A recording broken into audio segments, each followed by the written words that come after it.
Saudara-saudara, dalam suatu kesempatan, saya pernah bercakap-cakap dengan seseorang yang berpikir negatif tentang kehidupan beriman. Ia berkata bahwa saya tidak dapat membangun kehidupan iman saya, sama seperti dia juga tidak dapat melakukannya. Lalu saya berkata, tidak semua orang mempunyai pandangan yang sama. Iman saya dibangun bukan di atas pendapat orang, tahyul, dogma, atau ajaran manusia, atau pengakuan iman hafalan. Iman saya dibangun di atas sesuatu yang dapat saya pertanggungjawabkan. Saya dapat membacanya setiap saat.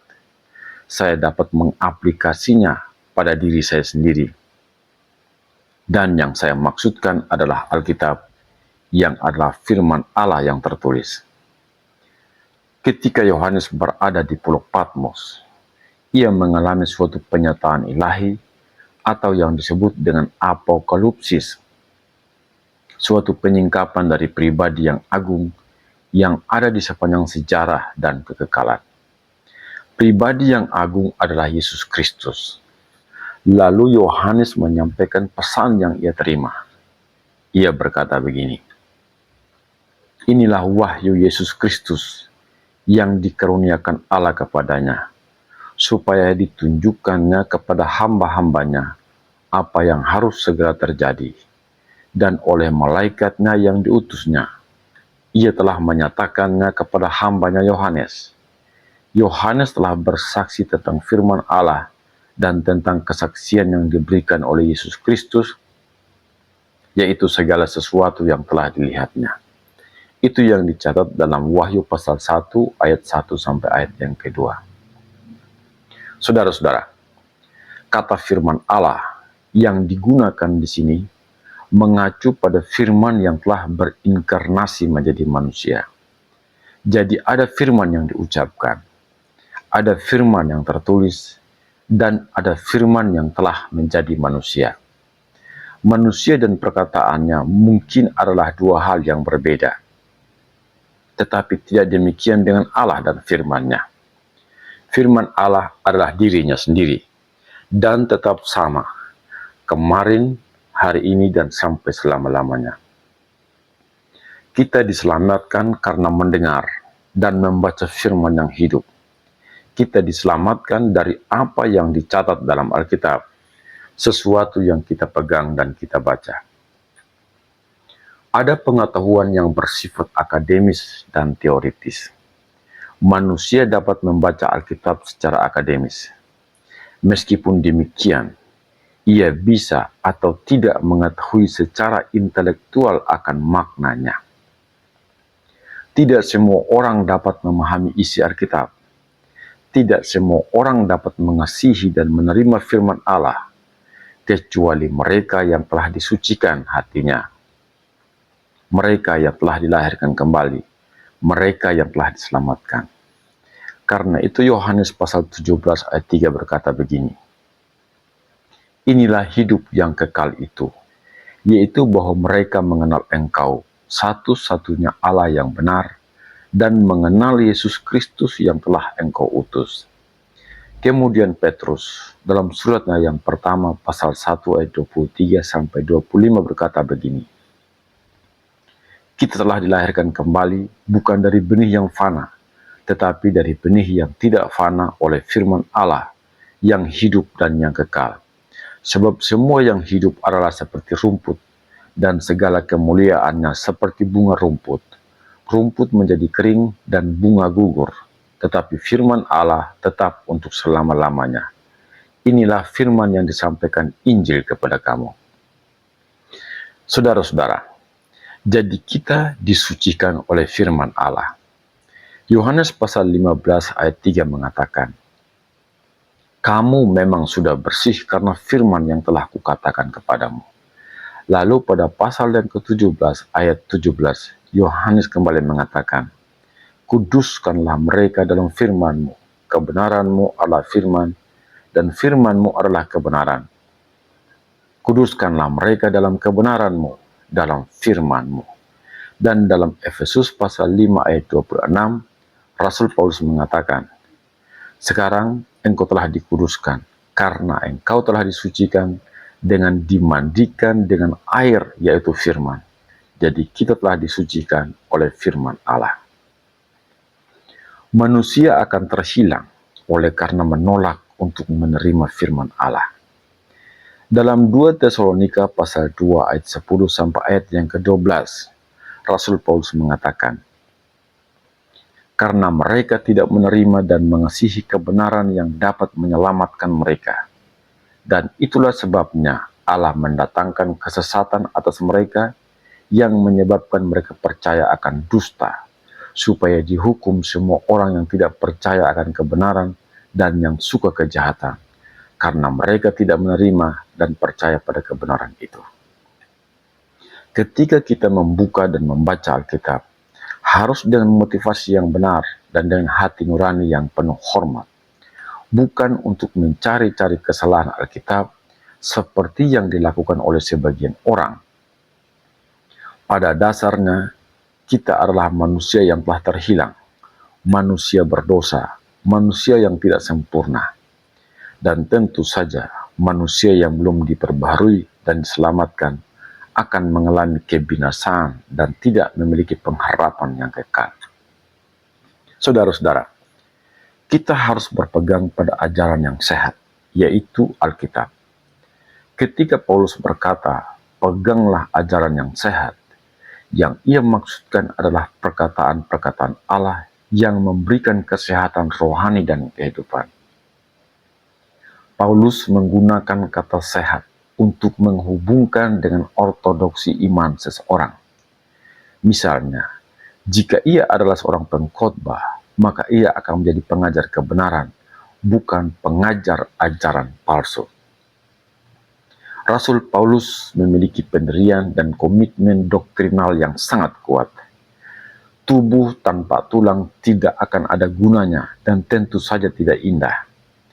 Tulang-tulang dari tubuh Kristus adalah doktrin-doktrin yang menjadi tempat bergantungnya segala sesuatu dari iman Kristen. Kita tidak menginginkan tulang saja, tetapi juga daging. Tanpa tulang-tulang, tubuh kita tidak dapat berdiri tegak. Ini berarti kita tidak sempurna karena tidak memiliki kekuatan. Demikian halnya, kita harus memiliki doktrin yang benar untuk dapat berdiri kokoh di tengah arus gempuran ajaran sesat yang berkembang saat ini. Paulus berkata bahwa doktrin-doktrin ini disusun dari firman yang memberikan kehidupan. Firman itu memberikan kehidupan karena firman itu adalah firman Allah. Firman itu adalah perkataan-perkataan Allah. Dalam kitab suci disingkapkan, firman datang kepada para penulis, para nabi, dan para rasul. Tidak dikatakan sugesti itu datang. Tidak dikatakan suatu ide atau pikiran datang. Alkitab berkata, firman Allah datang. Paulus menjelaskan itu dalam 1 Korintus pasal 2 ayat 13. Dan karena kami menafsirkan hal-hal rohani kepada mereka yang mempunyai roh, kami berkata-kata tentang karunia-karunia Allah dengan perkataan yang bukan diajarkan kepada kami oleh hikmat manusia, tetapi oleh roh.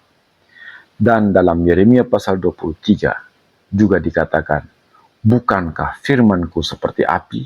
Demikianlah firman Tuhan. Dan seperti palu yang menghancurkan bukit batu. Firman Allah adalah kebenaran. Ia telah teruji di dalam api. Api dari pengalaman manusia dalam sepanjang sejarah manusia.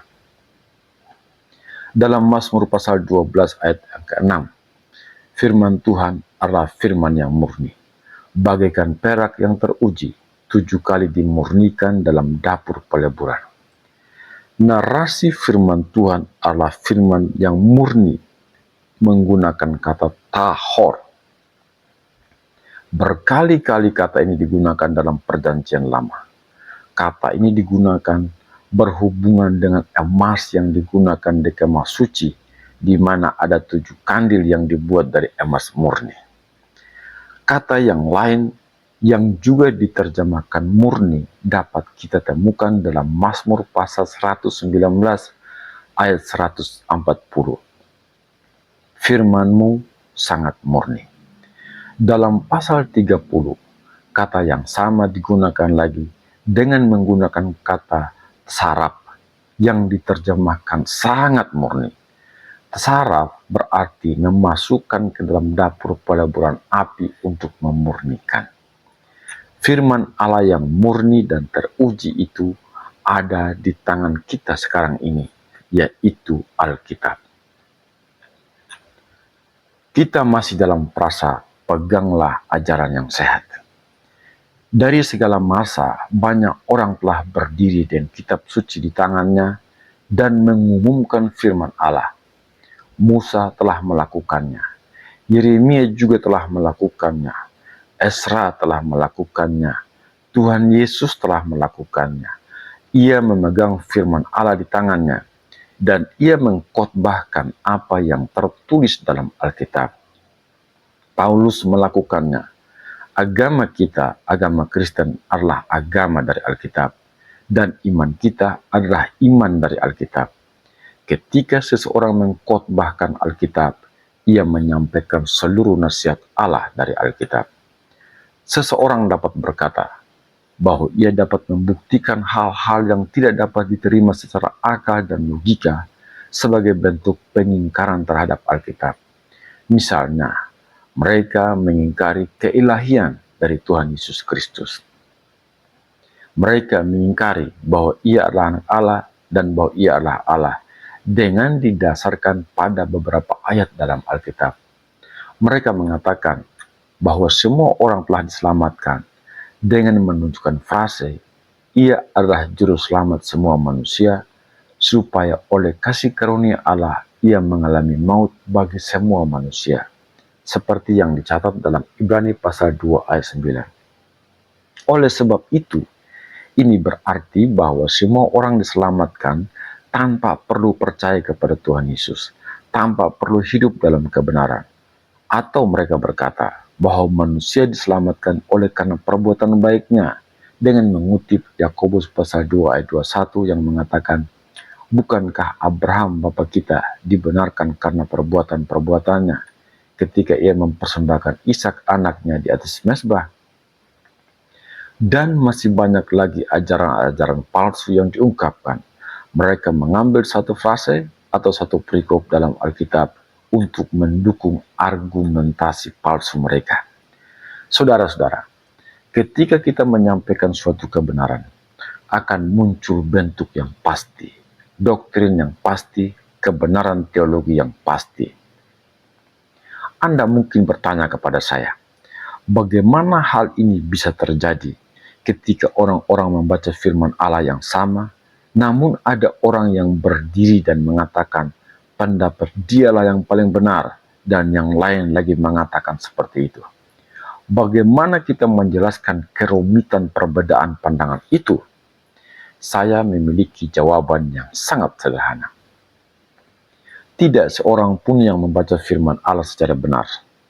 Lalu, seseorang berkata, saya adalah seorang teosofis dan saya adalah Christian Science. Konsep itu tidak ada dalam firman Allah. Ada begitu banyak penyimpangan yang terjadi dalam sejarah gereja. Masing-masing orang telah datang dengan tafsirannya yang berbeda-beda. Sehingga hal ini tentu saja dapat menimbulkan kebingungan bagi banyak orang. Namun, standar untuk menguji suatu kebenaran tetaplah ada. Ada satu prinsip pada penafsiran yang tidak boleh diabaikan, bahwa Alkitab menafsir dirinya sendiri. Artinya, kebenaran-kebenaran yang muncul tidak akan bertolak belakang dengan kebenaran yang sudah lama ada dalam Alkitab. Selain itu, munculnya berbagai pandangan teologi juga disebabkan oleh adanya perbedaan pola penafsiran, buku-buku referensi yang menjadi rujukan, latar belakang denominasi gereja, tingkat pengetahuan dan tingkat pengilhaman yang berbeda. Karena Jika seseorang benar-benar membaca firman Allah menurut maksud Allah, maka akan muncul suatu pola, bentuk, dan kerangka doktrin yang pasti. Sebagai contoh, seseorang berkata, mereka sangat memelihara atau menaati firman Allah dan percaya pada apa yang ada di dalam Alkitab. Kalau demikian, mengapa mereka membaptis percik bayi-bayi? Dan jawabannya sudah klasik. Padahal semua kamus leksikon bahasa Yunani menjelaskan bahwa arti kata Yunani baptiso adalah menyelam. Tetapi penulis doktrin atau leksografer adalah kaum pedobaptis. Mereka itu membaptis percik bayi-bayi. Itulah jawabannya. Contoh lain lagi mengenai bahasa lidah. Mereka mengatakan bahwa orang-orang yang mengucapkan bahasa lidah dianggap sebagai orang yang sesat dan dianggap sebagai orang yang sedang kesurupan setan. Mereka mengabaikan fakta dalam Alkitab. Paulus mengatakan ada entah berapa banyak macam bahasa di dunia. Sekalipun demikian, tidak satu pun di antaranya yang mempunyai bunyi yang tidak berarti. Itu yang dicatat dalam 1 Korintus pasal 14 ayat 10. Apakah pada saat seseorang berbahasa roh atau berbahasa lidah dalam doa dan penyembahan kepada Tuhan, apakah pada saat yang sama mereka mengalami kerasukan setan? Di manakah janji kehadiran dan pemeliharaan Tuhan Yesus ketika mengatakan, sebab di mana ada 2 atau 3 orang berkumpul dalam namaku, di situ aku ada di tengah-tengah mereka. Sebagaimana ditulis dalam Matius pasal 18 ayat yang ke-20. Saran Rasul Paulus adalah agar penggunaan bahasa lidah atau bahasa roh dilakukan secara tertib agar tidak menimbulkan kesalahpahaman bagi orang yang baru berkumpul dengan mereka. Jadi bukan melarang sama sekali penggunaan bahasa roh. Itu memang sangat tipikal. Kita tahu bahwa firman Allah telah menyampaikan sesuatu dan sangat jelas. Tetapi para pendahulu, yaitu para teolog, para pengajar, gembala jemaat, denominasi gereja dalam sepanjang sejarah kekristenan telah mengkondisikan mereka dengan satu paham tertentu. Mereka memunculkan pemikiran-pemikiran di luar konteks Alkitab. Mereka memunculkan pengajaran-pengajaran manusia.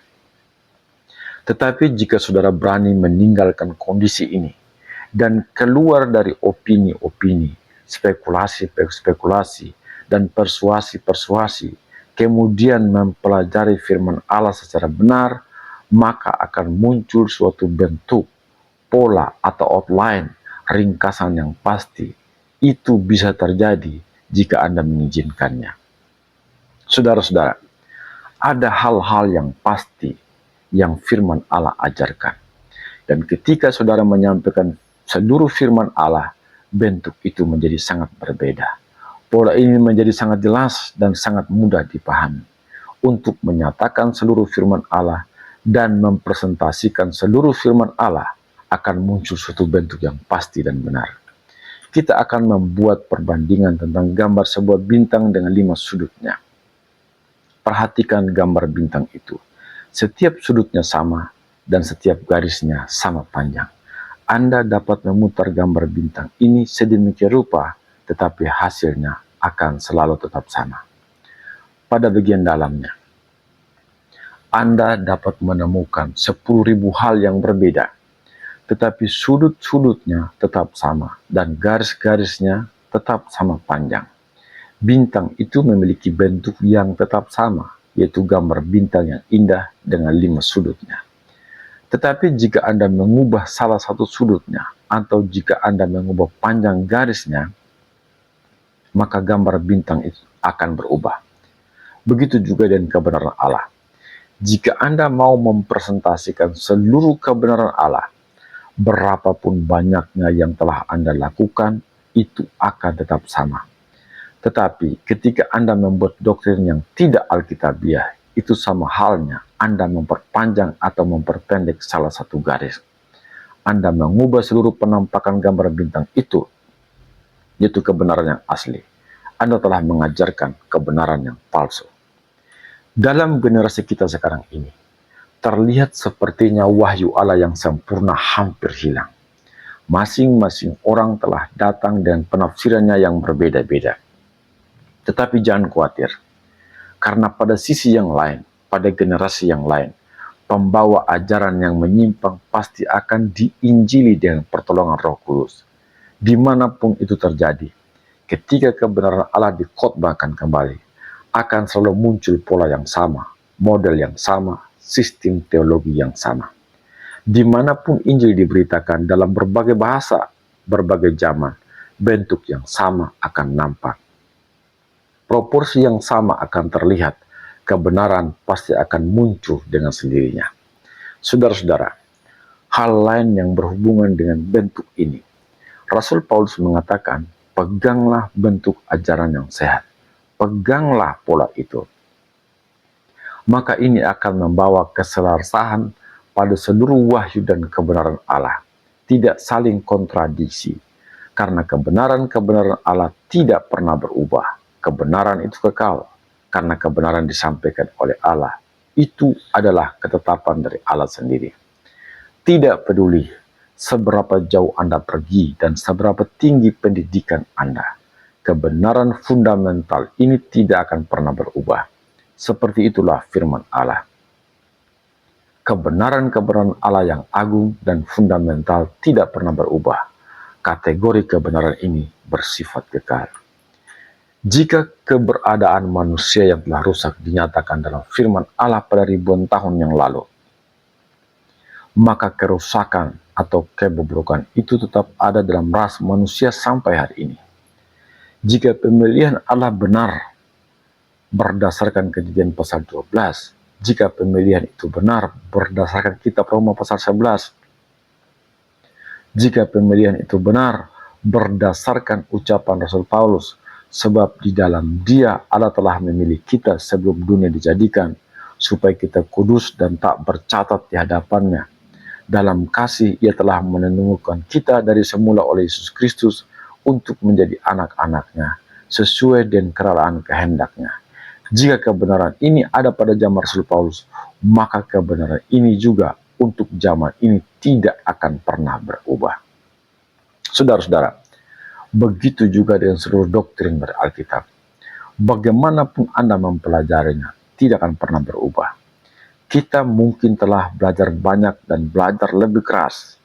Tetapi seperti kita belajar matematika, kita menemukan dunia baru dan bidang-bidang baru lainnya. 4 dasar aritmatika ini, yaitu penjumlahan, pengurangan, perkalian, dan pembagian, tidak akan pernah berubah. Begitu juga dengan kebenaran firman Allah, tetap untuk selamanya. Karena itu kita harus menekankan hal ini.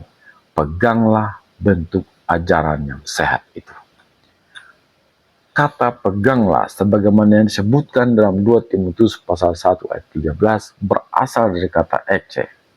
Dalam Ibrani pasal 2 ayat 1 dikatakan, karena itu harus lebih teliti kita memperhatikan apa yang telah kita dengar, supaya kita jangan hanyut di bawah arus. Nasihat ini juga terdapat dalam Yudas pasal 3, supaya kamu tetap berjuang untuk mempertahankan iman yang telah disampaikan kepada orang-orang kudus. Kata ece ini berarti peganglah, pertahankan bentuk ajaran yang sehat. Namun pada mimbar-mimbar modern, atau pada generasi kita saat ini, mereka berkata, kita memerlukan aritmatika baru, kita memerlukan geometri yang lebih hebat, kita memerlukan pengembangan kalkulus dan trigonometri. Aritmatika lama harus dibuang. 2 kali 2 tidak lagi sama dengan 4. Mungkin sama dengan 6 dan 7 atau 8 atau mungkin 25. Saudara-saudara, apa yang kita perlukan bukan agama baru atau aritmatika baru. Apa yang kita perlukan adalah implementasi kuasa yang kita miliki, kebenaran Allah yang telah dinyatakan kepada kita. Kemanusiaan kita belumlah berubah walaupun kita telah menemukan perangkat-perangkat listrik dan telah mempelajari kekuatan penggerak. Karena pemeliharaan Allah, orang bisa berada di bulan.